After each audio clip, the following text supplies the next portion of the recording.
What's also going to be here in a fairly short period of time is our next round of winter weather. Of course, we've had a couple of nice quiet days, Christmas Eve, Christmas Day. All is quiet even at this hour, although it is cold. Temperatures have been plummeting this evening down to the 20s. Some spots are already settling into the teens. I think that's when many spots will actually end up heading into tomorrow morning. So here we are, Friday morning, 7 a.m.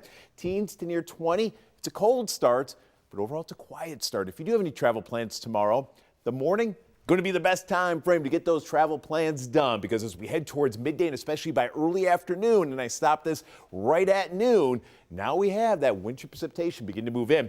And initially it will start as some snow, but then notice all this pink color begin to show up. That is a combination of sleet and freezing rain. As you get into the upper levels of the atmosphere, there will be enough warm air. Precipitation initially falls and melts and turns into rain. However, look at the surface temperature: 32 in Dunkirk, 29 in Jamestown, 27 in Ellicottville, 27 in Olean.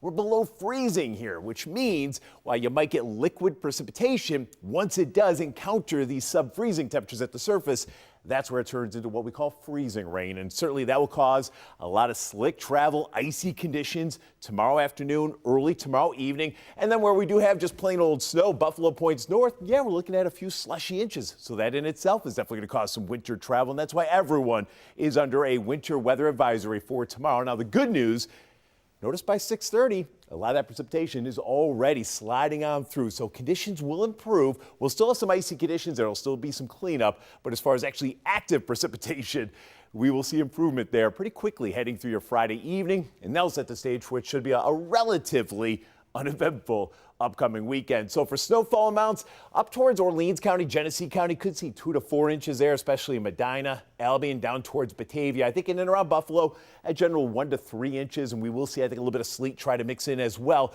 And again, as you travel further south, not as much accumulation, but this is where we're seeing more in the way of icing, upwards of maybe even 1/4 of an inch.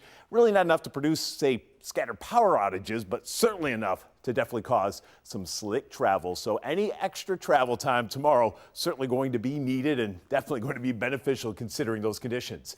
Tonight, partly to mostly cloudy, a little light breeze kind of hanging around, and temperatures, as I mentioned, are certainly getting cold. Lows teens here 20, and we do have that weather impact for tomorrow. It's a quiet and cold start, but into the afternoon, after that combination of snow and wintry mix will be moving in. And then for the weekend, just a quiet, chilly Saturday, and then Sunday for the Bills game, playing on damp conditions with temperatures actually climbing into the low 40s for that game. Now, in the wake of that, I think Monday's one of those days we're going to have plummeting temperatures. We start out near 40, but much colder to finish.